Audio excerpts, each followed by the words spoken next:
জিবরাইল আমিন নবীজির দরবারে আসছে। হুজুর আপনি কেমন আছেন? আল্লাহ জানতে চেয়েছে, যদিও আল্লাহ সবকিছু ভালো জানেন, তারপরেও আপনি নবীর খোঁজ নেওয়ার জন্য আল্লাহ আমাকে পাঠাইছে। জিবরাইল জীবনের শেষ বারবার আসতেছে।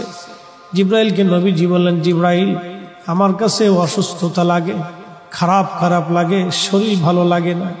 জিবরাইল আমিন চলে গেলেন। পরের দিন আবার আসছে।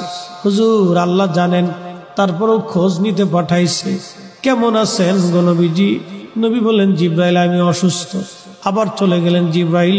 পরের দিন আবার আসছে। আবার এসে খোঁজ নিয়ে বললেন, হুজুর আপনি কেমন আছেন? নবীজি বললেন, জিবরাইল অসুস্থ আমি।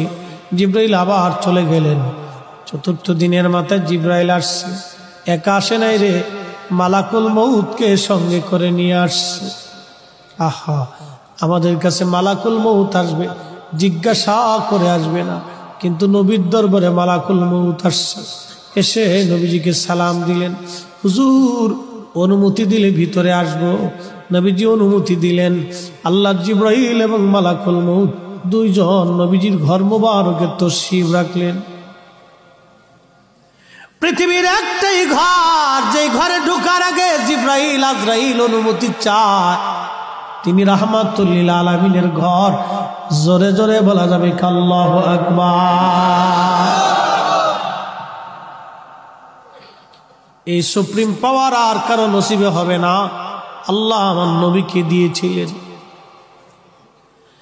জিবরাইল আমিন আজরাইল নবীজিকে সালাম দিয়ে বলেন, হুজুর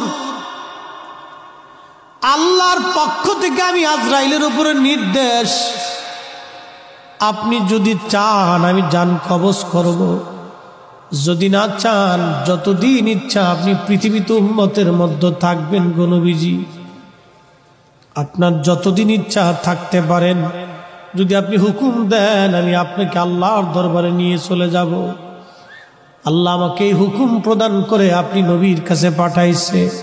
ইয়া নবী আল্লাহ, অনুমতি যদি দেন, আপনার যেইভাবে অনুমতি হবে আমার হুকুম সেইভাবেই হয়েছে। হুজুর পৃথিবীতে এইভাবে কারো, আপনি নবীর আগে কারো অনুমতি হয় নাই, আপনি নবীর পরে এইভাবে কাউকে বলাও হবে না।